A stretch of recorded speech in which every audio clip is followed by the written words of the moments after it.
Ya, vamos a continuar con lo que es irrigación de cabeza y cuello. Esto lo vamos a hacer más chiquitito. Ah,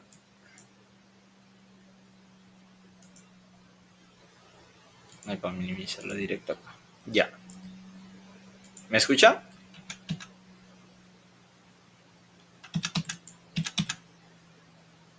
No me acuerdo si activé mi micrófono. Ah, no. Yo pensando que activé mi micrófono. Listo. Bueno, vamos a continuar con lo que es irrigación de cabeza y cuello. Ya, irrigación de cabeza y cuello, vamos a iniciar con lo que es la aorta. Ya, pues la aorta, esta va a estar naciendo en lo que es el ventrículo izquierdo y va a terminar a nivel de L4. Ya, en L4 se va a dividir en lo que son las dos ilíacas. Ya, bueno, como podemos ver, su trayecto es incurvado hacia posterior y hacia la izquierda. Ya, entonces, su calibre es bastante amplio, suele ser de 25 a 30 milímetros, estoy hablando de 2,5 centímetros a 3 centímetros de diámetro, ¿ya? Sus relaciones van a variar en base al trayecto que tengan, ¿ya? Hacia superior vamos a tener el tronco brachiocefálico, hacia inferior lo que es el ligamento arteriovenoso, el nervio frénico, el nervio vago, la tráquea, el nervio laringio, dependiendo de la región. ¿Cuántas porciones? Esto lo vamos a volver a estudiar cuando estudiamos corazón, ¿ya? Por eso es que no se lo estoy explicando tanto. Esto es una introducción para que me entiendan de dónde están saliendo todas las ramas, ¿ya? Tenemos una porción que es la porción ascendente, una porción del arco aórtico y una porción descendente. La porción descendente se divide en una parte que es torácica y una parte que es abdominal, porque está separado por el músculo diafragma. ¿Ya? En la porción ascendente ya solo salen dos arterias que son las coronarias que me van a ir a irrigar al corazón, una coronaria derecha y otra izquierda. En el arco de la aorta, en cambio, ya van a nacer tres ramas principales, uno que es el tronco arterial brachiocefálico, ya luego tenemos a la arteria carótida común izquierda y a la vena y a la arteria subclavia izquierda. Entre medio de estos dos a veces sale la arteria tiroidea de Neubauer, ya en medio, entre el tronco y la carótida común. A veces esa tiroidea IMA de Neubauer nace directamente del tronco brachiocefálico. ¿Ya? Esto no, esto lo vamos a pasar. Entonces hemos dicho que la primera porción es la porción ascendente, ¿ya? Entonces esa porción ascendente va hasta la primera articulación esternocostal y desde ahí se va hasta lo que es a incurvar hasta el nivel de T4, ¿ya? De T4 hasta lo que es T10 va a ser la porción descendente. En este caso aquí desde la articulación esternocostal hasta el T4 va a ser el arco aórtico. ¿Qué ramas da? Como les dije, el tronco brachiocefálico, la arteria carótida común izquierda, que es esta de acá, ya, y la arteria subclavia izquierda. Del tronco brachiocefálico va a estar naciendo lo que es la arteria carótida común derecha y la arteria subclavia derecha. Hay esta variación en el lado izquierdo, derecho, ¿no? Acá los mismos trayectos, acá otras imágenes, ya de lo que estamos viendo. También vemos acá a las venas, ya sus relaciones, pues acá con lo que es el conducto linfático, lo que es la cisterna de Beckett, ya está a nivel torácico y lumbar. Ya, acá tenemos al callado aórtico con sus ramas, miren, ¿no? Y lo que es el tronco brachiocefálico y lo que es aquí la carótida común izquierda y la arteria subclavia izquierda, ¿ya? Y a veces, como les había dicho, una tiroidea IMA o de Neubauer, que es inconstante, es decir, a veces no hay, y a veces esta nace cuando hay, ¿no? Obviamente, a veces sale del tronco brachiocefálico o directamente del arco aórtico. Ya, vamos a iniciar con el tronco brachiocefálico. Ya, el tronco brachiocefálico ya sale del arco aórtico, es una de las más voluminosas, ya, se va a situar en el mediastino superior, que lo vamos a ver en tórax, va a medir 3 centímetros de calibre, ya, de 10 a 12 milímetros de diámetro, ya, en lo que es su calibre, 1 centímetro, 1,2, y se va a dirigir hacia arriba, a la derecha y hacia posterior. Entonces va a terminar a nivel de lo que es, bueno, detrás de lo que es la articulación esternoclavicular. Desde ahí se va a dividir en dos ramas, ¿ya? En la arteria carótida común o primitiva o arteria carótida primitiva del lado derecho y la arteria subclavia derecha, ¿ya? Entonces, miren, acá tenemos los niveles, ¿ya? De donde se está dividiendo. Desde ahí, ¿ya? Vamos a ir estudiando las carótidas. La arteria carótida común izquierda es más larga, ¿ya? Tiene un componente que es torácico, o sea, un trayecto en el tórax y la mayoría cervical, ¿ya? En cambio, la arteria carótida común es más corta, ¿ya? Y su trayecto netamente cervical, no involucra una parte en el tórax, ¿ya? Esas son las dos diferencias. Después la irrigación es casi la misma, solo que en el lado izquierdo suele ser un poquito más en calibre. Ahora, su origen, ya las arterias carótidas van a nacer, habíamos dicho, en el tronco brachiocefálico en el lado derecho y en el arco de la aorta en el lado izquierdo. Pero ¿dónde van a terminar? Se dice que terminan, ya, 1 centímetro del borde superior del cartílago tiroides, que va a involucrar lo que es la vértebra C4, ya en su borde inferior. Esta es pregunta de examen, es lo que dice su libro, ya. Entonces es a lo que se toma en cuenta aproximadamente la bifurcación de la arteria carótida común y se va a bifurcar en una externa y en una interna, una carótida externa y una carótida interna. ¿Ya? Entonces, la carótida común externa, pues es anterior y medial, y la interna es posterior y lateral.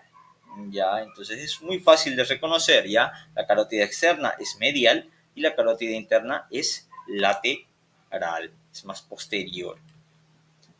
¿Ya? Ahora, en sus ramas terminales, a nivel justo de su nacimiento, jóvenes, bueno, de la arteria, a las ramas terminales de la carótida común, encontramos lo que es el seno y el cuerpo carotídeo. El seno ya es la dilatación que hay a ese nivel, justo en la bifurcación, pero esa dilatación es mucho más notoria en la arteria carótida común interna, ¿ya? El seno carotídeo, jóvenes, va a funcionar como un vasoreceptor. ¿Qué es un vasoreceptor?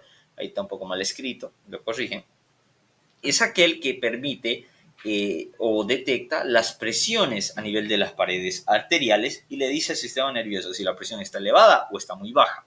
¿Ya? Entonces, ese es el seno carotídeo, esa función cumple. A cambio, el cuerpo o el glomo carotídeo, que es este acúmulo de células, tanto nerviosas, epiteliales y otras, ¿ya? Más que todo nerviosas, funciona como quimiorreceptor. ¿Ya? Este glomo está inervado también por lo que es el nervio glosofaríngeo y entonces ese nervio lo que hace, en este caso el cuerpo carotídeo, es detectar las concentraciones de determinadas sustancias, el oxígeno, el dióxido de carbono, ya por eso es quimiorreceptor, detecta estas sustancias químicas, ¿para qué? Para preservar la vida. Imagínense que esa sangre que esté circulando a nivel carotídeo, que esté yendo al cerebro, sea sangre desoxigenada, lo va a detectar el glomo carotídeo. Ya va a detectar en base a qué, a las concentraciones de dióxido de carbono y de oxígeno. ¿Ya? Entonces esto lo van a volver a ver en fisiología, no se preocupen. Nos vamos a arteria carótida externa. ¿Ya? La arteria carótida externa, ¿ya? Se va a originar de la arteria carótida común, ¿ya? Se va a dirigir hacia anterior, va a ascender, ¿ya? Y va a terminar y va a dar sus ramas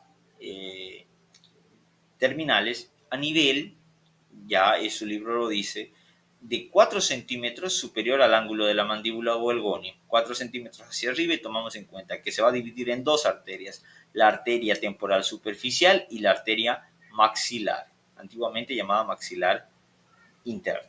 ¿Ya? Entonces eso. Ahora, en sus ramas, ¿cuáles son sus ramas que da lo que es la arteria carótida externa? Para eso ustedes van a utilizar una mnemotecnia, ¿ya? Que yo la verdad casi no me lo usé, ¿ya? ¿Qué es esta? ¿Ya? Tilín, Fafá o Aupa, ¿ya? ¿Por qué? Tilín por tiroidea superior, la arteria lingual, ¿ya?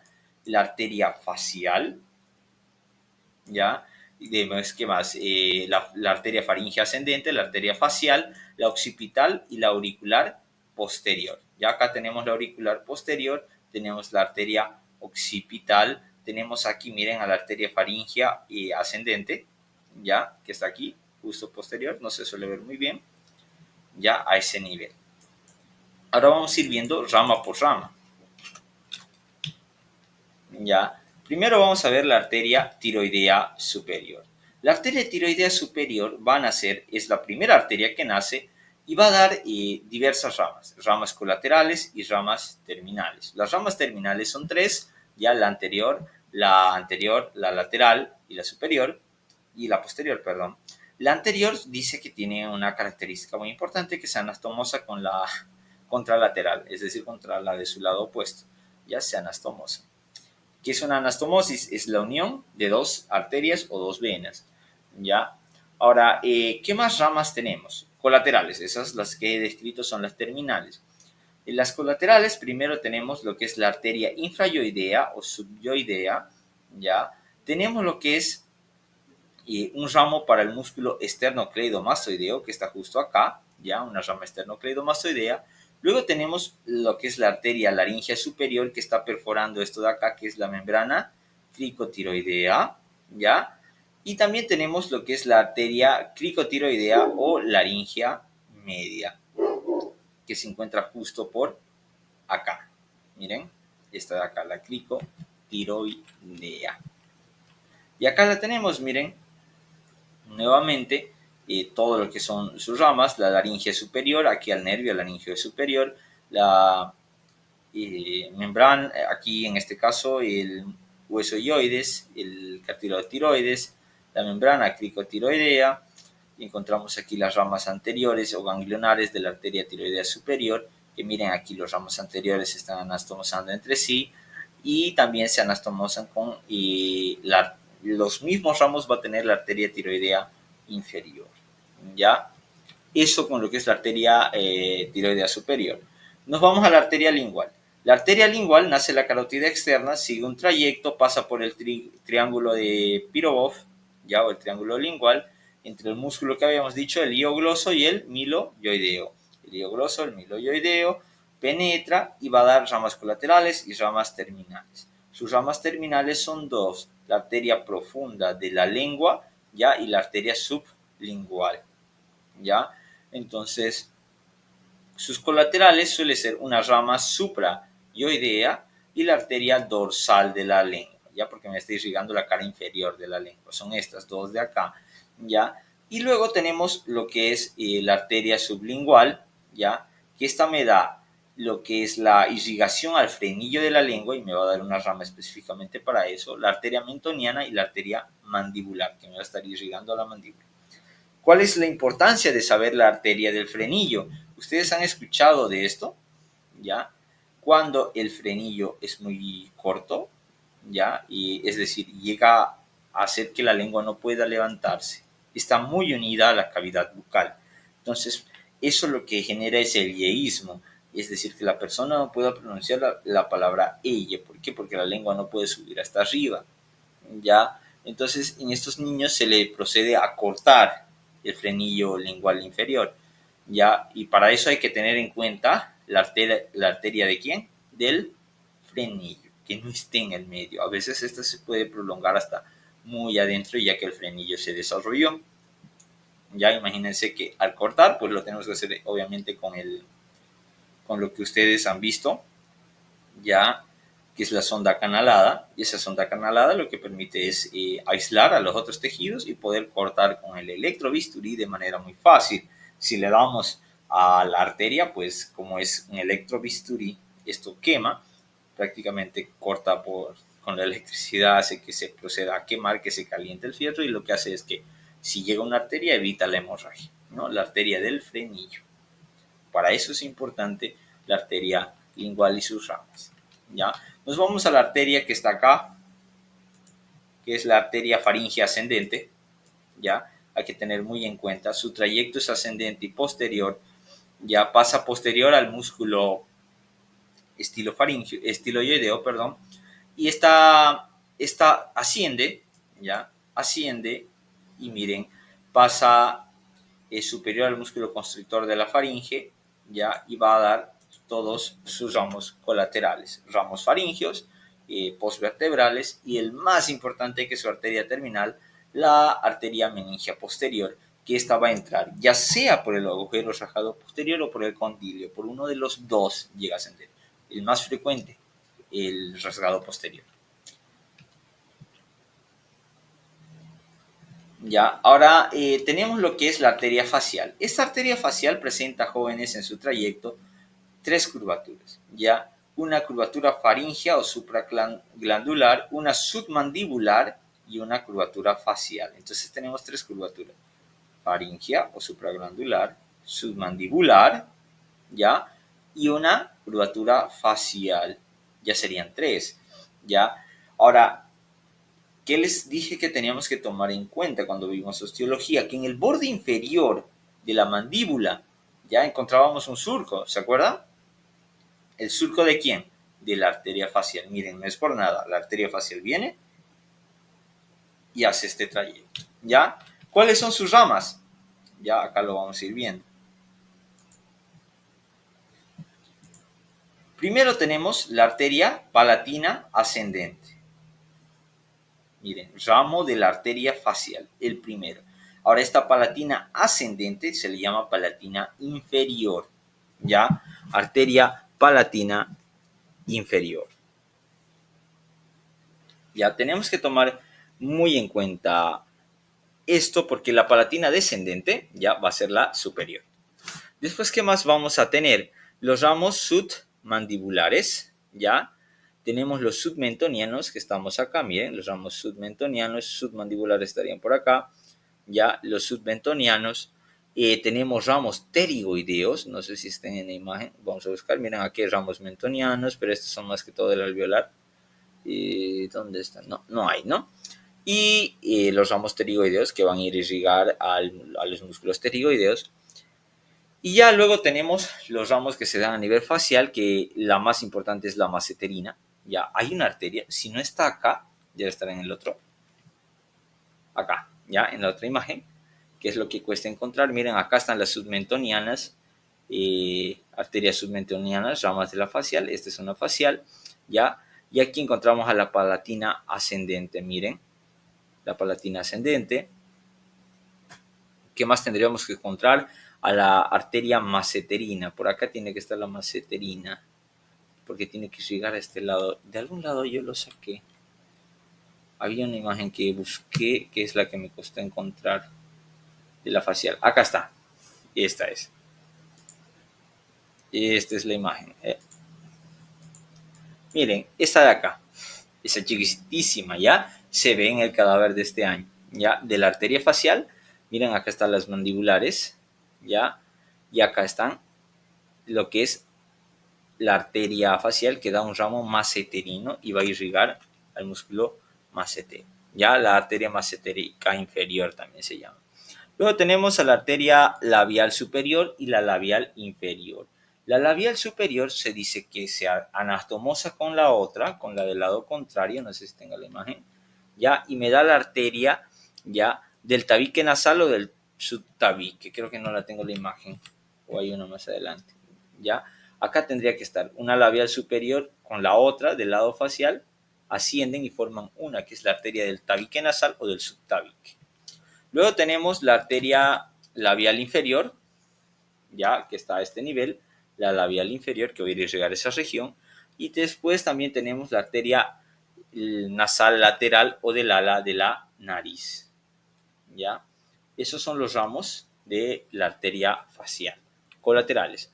Los terminales, miren, vamos a tener aquí el último, que es el ramo angular, ¿ya? Ese ramo angular se va a ir a anastomosar, ¿ya?, con la rama terminal de la arteria oftálmica, ¿ya?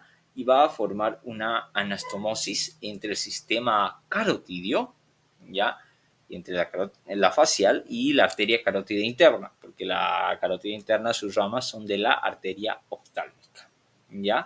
Entonces, tomando eso en cuenta, es muy importante saber la arteria carótida interna, aunque la arteria carótida interna nosotros la explicamos en lo que es neuroanatomía. A no ser que el doctor les haya explicado, ¿les explicó? ¿Hay alguien ahí, jóvenes? ¿Nada? Por eso no usan las clases virtuales. Bueno, estudien para su examen del martes. Ahora, la arteria occipital ya tiene ramos colaterales y ramos terminales.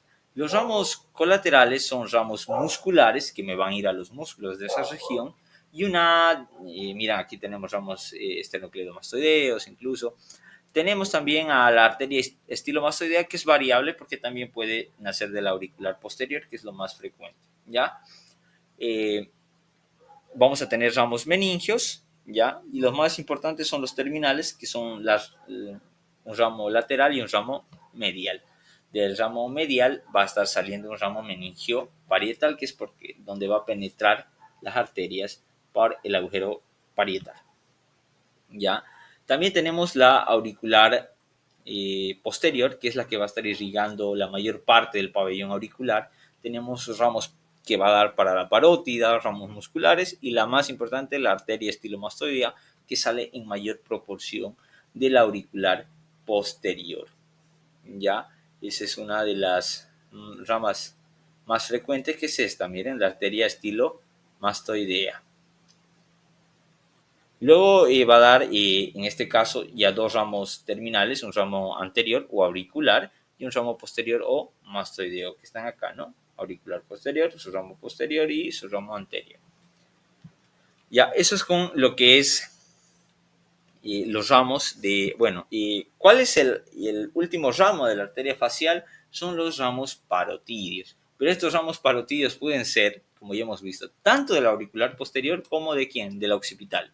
¿Ya? Pueden ser de cualquiera de los dos, ¿ya? Por lo que entonces no hay mucho revuelo en ello, ¿ya? Nos vamos a la arteria, a las dos ramas terminales de lo que es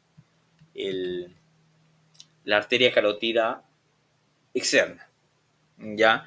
Entonces, lo primero que tenemos que saber son los ramos que hay a nivel de la temporal superficial. Ya, los ramos de la arteria temporal superficial son colaterales y ramos terminales. Ya, los ramos terminales se dice, ¿no?, que asciende por delante del pabellón auricular, ya, llega encima de lo que es la apófisis cigomática y se va a dividir, ya, en un ramo anterior o frontal, que es este de acá, y en un ramo posterior o qué, ya, o parietal, ya, y va a ir a irrigar esas zonas. Las ramas colaterales, ¿cuáles van a ser? Ramos parotídeos, ya, un ramo auricular que va a ir a irrigar lo que es el conducto auditivo externo. Vamos a tener un ramos para el macetero, ya también para el músculo macetero, ya, y vamos a tener los ramos auriculares anteriores, ya. Eso en lo que son ramos colaterales. ¿Qué más vamos a tener? A la arteria facial transversa, ya, que es esta de acá, la arteria facial transversa. La arteria facial transversa, ya, o transversa de la cara, es la más importante. Ya tiene dos ramas, una superficial y una profunda. ¿Qué hay en relación a esto? A veces se dice que esta arteria, hay dos fenómenos que ocurren con las arterias que irrigan una misma zona. Esto ocurre más que todo en el corazón, pero también en este nivel de la cara. ¿Ya? Se llama la codominancia ¿ya? Y la dominancia. La dominancia se refiere cuando una arteria, bueno, hay dos arterias que irrigan una zona. Una de las arterias es la que irriga la mayor parte. Generalmente esa es la arteria facial, ¿ya? Es la que siempre tiene dominancia de la región de la cara, más que la facial transversa. Codominancia es cuando las dos irrigan casi por igual, ¿ya? O las dos están dando origen a irrigar esa zona, pero por igual, ¿ya? Superdominancia es cuando la otra arteria, ¿ya?, irriga casi toda la cara, o una de las dos arterias irriga casi toda la zona, casi toda. Esa es superdominancia, ¿ya? A veces hay superdominancia, ¿ya?, de la arteria facial transversa de la cara en relación a la facial. Y decimos, no encuentro a la arteria facial. El año pasado en un lado decían eso, no encuentro la arteria facial. Pero esto más que todo ocurre en el lado venoso. Lo venoso es casi análogo a esto, ¿ya? Entonces, como ocurre casi en el lado venoso, ¿qué es lo que ocurría a jóvenes? Y algo muy frecuente, y todos decían, no, ¿por qué ocurre? No, es por superdominancia de la facial transversa, rama de la temporal superficial, ¿ya?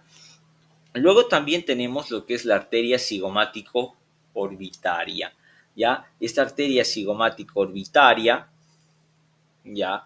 Suele ser, bueno, asciende, ¿no? Y entra hacia la órbita por el agujero cigomático orbitario, o también llamado ramo orbitario, donde se anastomosa con los ramos palpebrales de la oftálmica, ¿ya? Entonces también va a estar irrigando esa porción. Y esos ramos terminales que habíamos dicho lo anterior y los posteriores de quién, de la arteria temporal superficial. Una que me estaba olvidando es esta de acá, que es la arteria temporal y media, que me va a estar irrigando el músculo temporal, ¿ya? O también le llaman profunda media. Entonces, ¿cuáles son las ramas colaterales? Hemos dicho parotidios, articulares, para la ATM de los odontólogos, auriculares, para el músculo macetero, ¿ya? La arteria facial transversa, la más importante, la cigomático orbitaria, ya, o ramos cigomáticos, y la arteria temporal media. Son ramos colaterales. Los terminales, un anterior o frontal y un ramo posterior o parietal. Ahora nos vamos a la maxilar interna. Ya la maxilar interna se dice que pasa por detrás de lo que es las ramas ascendentes de la mandíbula y delimitado por un ligamento, ¿ya? Y ese ligamento va a delimitar lo que se llama el agujero retrocondilio o el ojal retrocondilio de Jubara, también se escribe así, o se le llama así, que es preguntaza de examen en el examen de la auxiliatura. Ya acá se los voy a escribir. Pasa por el ojal retrocondilio de Jubara. ¿Qué pasa por ahí? ¿Qué estamos viendo? Arteria maxilar, vena maxilar, ¿ya? Y el nervio aurículo temporal, ¿ya? Esos son, este es contenido, es preguntas de examen en el examen de la auxiliatura, ¿ya? Preguntas de examen. Ahora, sus libros, su libro, por ejemplo, Rubiere, les describe, bueno, aquí hay una mnemotecnia, timeme de mabuk tepa, al sute pa, ya, son todas las ramas, es la mnemotecnia de estas, pero va cambiando. Miren, la arteria maxilar, según Testit lo describe, bueno, este tiene 14 ramas colaterales y una terminal, pero Testit lo clasifica como un grupo de las arterias ascendentes, como las descendentes, las anteriores y las posteriores, y la terminal, la esfenopalatina, ¿ya? Rubiere los describe como un primer grupo, un segundo, un tercer y un cuarto grupo, ¿ya? Uno que está medial al músculo pterigoideo lateral, otro que está inferior al pterigoideo lateral, otros que están lateral a este músculo pterigoideo y otros que están en el trasfondo de la fosa infratemporal, ¿ya?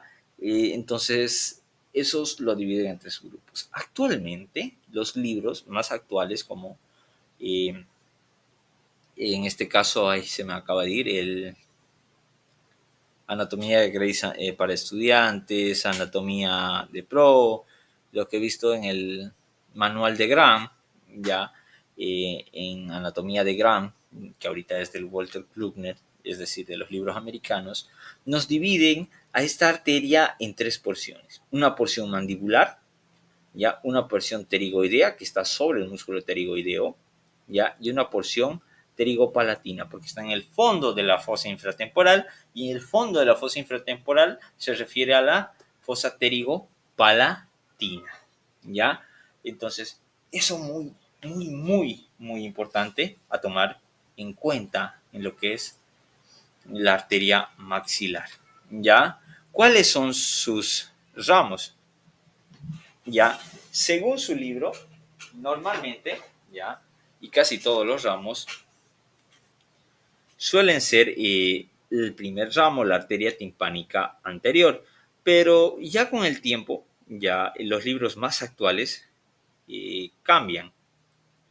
Ya, el primer ramo sería lo que es la arteria auricular profunda, ya, y de esta auricular profunda se dice que la mayor parte ya están haciendo de lo que es la arteria maxilar, y la arteria, lo que es la timpánica anterior, también estarían haciendo de ahí.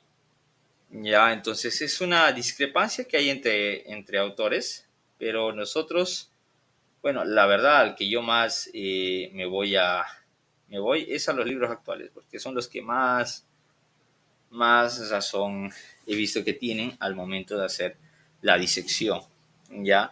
Y de igual manera ustedes hagan caso a lo que les haya explicado el doctor, ya no sé qué clasificación haya usado, si utiliza el testido o utiliza el de Rubiere, y generalmente el doctor, y lo que he visto en los exámenes, es que utilizan la clasificación de Testit, ya los ramos ascendentes, descendentes, anteriores y posteriores. ¿Cuáles son esos? Los ascendentes se dicen que es la arteria timpánica anterior, ya la arteria meningia media, la arteria meningia menor, ya la arteria, bueno, acá está la meningia media, la meningia menor, que tendría que estar ahí.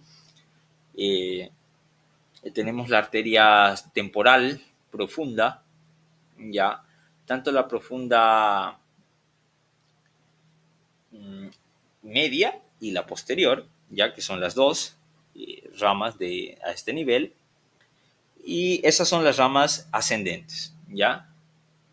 Acá están, miren, las dos temporales. Entonces tendríamos aquí a la timpánica anterior, a la meningia media, ¿ya? Y a los dos ramos temporales, ¿ya? Profundos. Esas son las ramas ascendentes. Las descendentes, en cambio, tendremos aquí primero al alveolar inferior, que va a pasar por el agujero mandibular y va a tener un trayecto intraóseo a nivel de la mandíbula, ¿ya? Ese es uno, ¿no? Lo que es la arteria alveolar inferior o dentaria inferior. Luego tenemos una arteria que es maceterina, ya que me va a ir a irrigar al macetero. Vamos a tener una arteria que es la arteria bucal, que es esta de acá. Vamos a tener a la arteria pterigoidea, porque va a estar irrigando los núcleos pterigoideos. Miren, acá está la maceterina, que vuelve a ser descendente.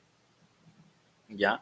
Vamos a tener a la palatina descendente o palatina superior. ¿Ya?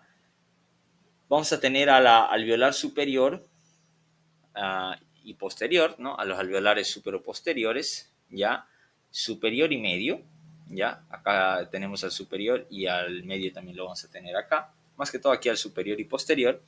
Luego tenemos a la arteria infraorbitaria, ya la arteria infraorbitaria, a la arteria del conducto pterigoideo o a la arteria vidiana, ya, que va a estar penetrando por el agujero vidiano, ya, y vamos a tener a la arteria esfenopalatina, ya la arteria esfenopalatina. Miren, justo acá está el ramo de la arteria del conducto pterigoideo, ya este de acá, este chiquitingo de acá, la arteria del conducto pterigoideo, ya, o la arteria vidiana. Entonces, esas serían las ramas, ya. Ahora, quiero que vean que de la infraorbitaria están haciendo lo que es las alveolares superoanteriores y las medias. Ojo con ese detallito de la infraorbitaria.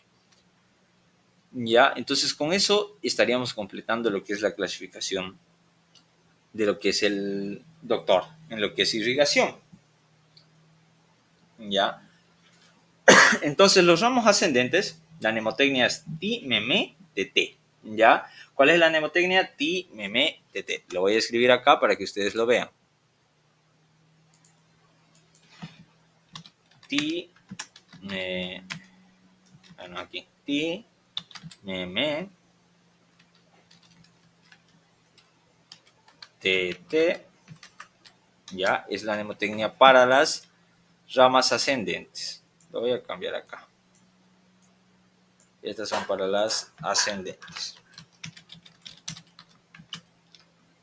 Vamos a copiar Y vamos a poner acá para las descendentes.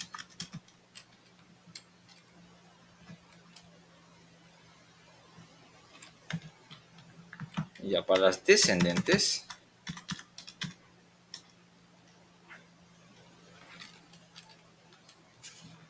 está. A ver, la mnemotecnia es de Mabub. De Mabub.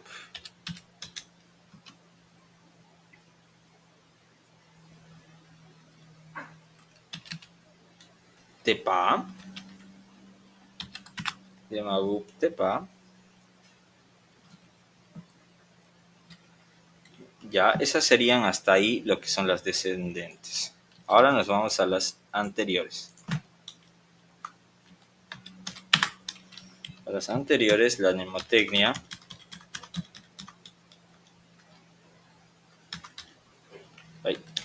anteriores al su, ya.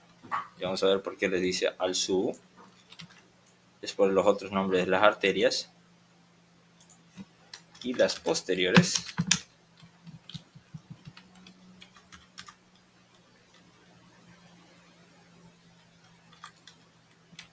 tepa.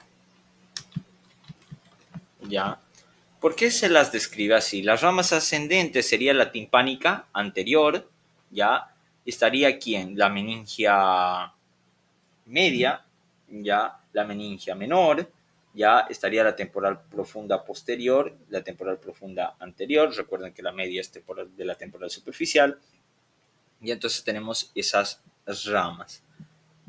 Las ramas descendentes. ¿Por qué de Mabuktepa? De dentario inferior, lo que ahora se llama alveolar inferior. Ma de la maceterina, porque está yendo a irrigar al músculo maceterino, que sería esta de acá. Luego tenemos la bucal, ¿ya? Por eso de Mabuk, ¿ya? T, ¿ya? T por pterigoidea, ¿ya? Y pa por la arteria palatina descendente o palatina superior. Al su, ¿ya? La A va a ser del alveolar superoposterior y de la suborbitaria, ¿ya? Por eso al sub, ¿ya? Por la suborbitaria o también llamada infraorbitaria, ¿ya? Y lo que las ramas posteriores, que son las del conducto pterigoideo o conducto vidiano, que son las posteriores, ya sería TEPA. ¿Por qué TEPA? Arteria del conducto pterigoideo o vidiana, ¿ya? Y lo que es la arteria pterigopalatina, también conocida como rama faríngea, ¿ya? Entonces, esa es las ramas. Miren, acá está la que es la pterigopalatina o faringea también llamada. ¿Y sus terminales cuáles son? La esfenopalatina. Ya la esfenopalatina se dice que se divide en dos ramos, en un ramo medial o nasopalatino y en un ramo lateral. ¿Ya? Entonces, eso es lo más importante. Ahora, ¿qué quiero que se acuerden de la arteria meningia media? Esta está pasando por el agujero. Ustedes acuérdense, no, agujero, la arteria meningia media está yendo por lo que es dejando surcos en el hueso parietal, que eran los como hojas de higuera, habíamos dicho, ¿no ve? Que ahí estaba irrigando, bueno, por ahí va a estar pasando la arteria meningia media, ya una de las más importantes, ya. Después tenemos la arteria, bueno, y cómo asciende, ustedes hemos visto que pasa por el agujero redondo menor o el agujero espinoso, eso no se pueden olvidar, ¿no? Ese ya es el contenido. Ahora, ¿cómo lo divide, por ejemplo, el libro, los estadounidenses, ya a las porciones de este conducto, como está ahí, ¿no? La porción mandibular, la porción pterigoidea y la porción pterigopalatina, ¿ya? La porción maxilar tiene a la arteria auricular profunda, a la timpánica anterior, a la meningia media, a la meningia accesoria y a la arteria alveolar inferior. Después tiene a la arteria maceterina, a la temporal profunda posterior, ya tiene a los ramos pterigoideos, tiene a la arteria bucal y a la temporal profunda anterior, en ese orden, ¿no? Y ya como último serían las alveolares superoposteriores, las infraorbitarias, las palatinas descendentes, la arteria del conducto pterigoideo, la arteria pterigopalatina o el nervio faringeo de Buck, ¿ya? Y lo que es la arteria esfenopalatina, ¿ya? Esas serían lo que es el contenido. Ahora, quiero hacerles aquí una pregunta. ¿El doctor les explicó arteria carótida interna?